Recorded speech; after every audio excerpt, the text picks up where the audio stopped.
Hey guys, welcome back to the channel. Welcome back to another episode. And today we are going to talk about sand. So, in the previous episodes regarding the new Red Sea Nano, we did talk really shortly about sand. And today I wanted to do maybe a little bit deeper of a dive into it, kind of what I like to choose and the different options. Now, for this tank, I probably use what is considered the most popular sand, which is going to be Fiji Pink. And that's basically just straight white sand. Obviously, it's a little brown right now because of, detritus and such, but that's okay. Now, this is by far the most popular sand, and it's just, kind of what you would expect on like a reef or just like at the beach. So it's easy to see why this is the most popular. Now, there are quite a variety of different types of sand, but to me, honestly, they're probably all more or less the same. For example, with the new tank, I am using something called Bimini Pink. And what that is I believe it's pretty close to that, the Fiji Pink, maybe just a little bit smaller of a grain, but it also has gigantic chunks in it of just, is it too blue? Yeah, it's a little too blue. We'll keep the lens on.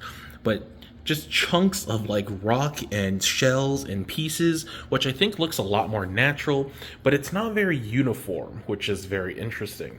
But when I think of, for example, sand on, an actual reef, it's going to have chunks of stuff in it because, there's dead coral, rocks breaking, things like that. So I actually believe this is going to be pretty much true to color or true to sight if you were to visit an actual reef. Now, there are other kinds of reef sand. For example, there's oolite, which is not very popular. Oolite is like powdered sugar fine. And what's kind of cool about it is instead of detritus, for example, in this Bimini Pink getting stuck in the grains, the oolite is actually so small, I've noticed, that detritus, like fish poo, things like that, actually settle at the top and make it super easy just to like suck out. But one big flaw with it actually is that, for example, if you have wave makers or even just, a standard return pump, when it blows, the oolite is just so fine, so powdered sugar fine that it just blows everywhere. So if you have a super low flow, for example, like a softy tank like this, it may be a consideration, but you would probably need to turn down the actual pump a little bit just so that your sand actually settles in a nice even way and you don't end up having like a bald spot from just the flow, blowing everything away. Now, another option is like Hawaiian black sand. That stuff I actually think is pretty cool. I've had it in my Nuvo 30, as you can see right here, and it did pretty well. Things to consider though. Number one, obviously it's black sand, so it doesn't seem all, super natural like this.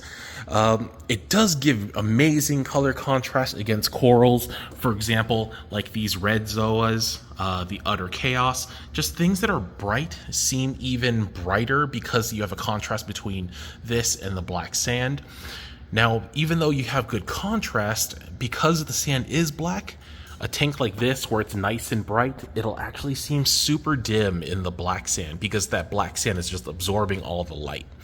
And one other thing that I really liked about that sand, one other thing that I didn't really like about that sand is when you have like a magnet scraper. So that Hawaiian black sand is actually magnetic. And some people say it may or may not be. I'm telling you right now, it is magnetic. I used to get that sand, like iron bits, stuck on this little felt part. And if I, used that felt part on the glass and I swiped it, I would just get infinite scratches, and it was just absolutely the worst. It is going to happen if you do the black sand, but that's just one thing to kind of be aware of. If you use something like these magnet scrapers, maybe only use the scraper part and just make sure you don't use the felt part, because those iron bits, they are going to collect over it, after some time. There's really just no way of avoiding it. Even if you wash it, because it's magnetic, you'll still have little particles, and that will scratch your glass. Now, last but not least is what you would consider more advanced reef keeping, which is bare bottom. A great example of bare bottom would be, for example, my sump right here. Being bare bottom has a lot of advantages. It is very easy to clean because all the detritus will get stuck on the bottom of the tank, as you can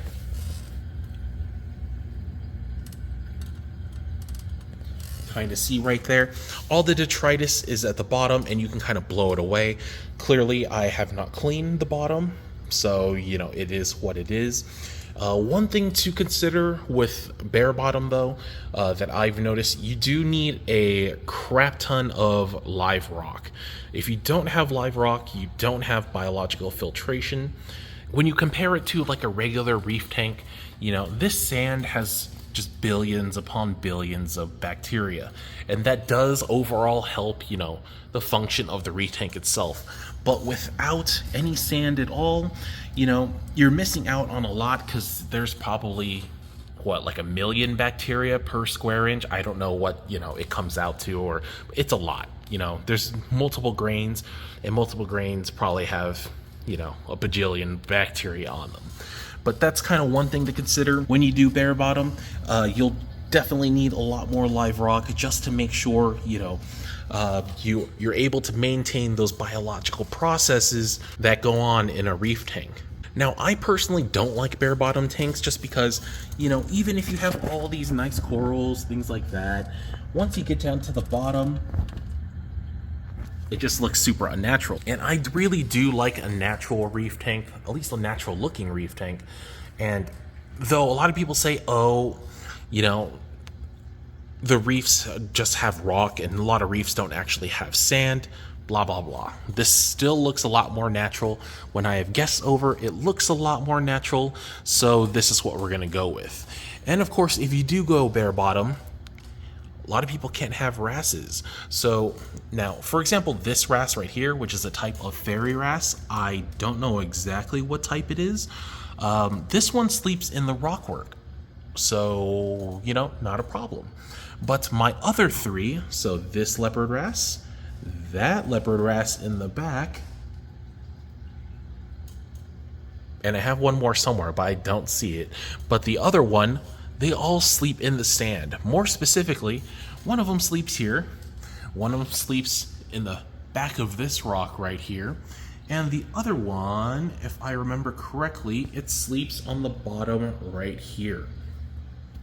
So without that sand, they don't actually have, you know, a true habitat where they can take a break, take a nice snooze and not be bothered. And that is going to stress them out, you know, either when you put it in or just in the long run, and that could lead to problems. So that is one thing to consider, but I think that is actually a big one, considering most people end up liking wrasses because, number one, you just see so many different color varieties, and number two, they eat a lot of pests. So though it is, you know, a really cool idea to not have to worry about sand, you know, blowing, and being able to maintain a cleaner reef tank, I personally don't like the bare bottom idea for just, you know, the whole wrasse thing. So overall, you can kind of tell just the way I talk about certain things, I don't like the idea of bare bottom. I really do love sand. Those who are starting, definitely go with sand, just because it'll make it a lot easier for you to do just basically everything. Just having that biological function. If you get more advanced, you want to try bare bottom, go with it. But, you know, for me as a person who likes to look at my tank every night, it's not so much to make money, but more of just a hobby and something fun. I love my wrasses. I love my sand. You also get these cool little conchs you can put in the sand. Sand is just so much better, and whether you choose, you know, a Fiji pink or like a Bimini or like a Oolite, black sand, or Aragonite, you know, there's so many different options. Just having sand in general, I think, is just the way to go. But that is pretty much it for today's video. Let me know what you think in the comments. Do you guys like sand? Do you prefer the bare bottom look?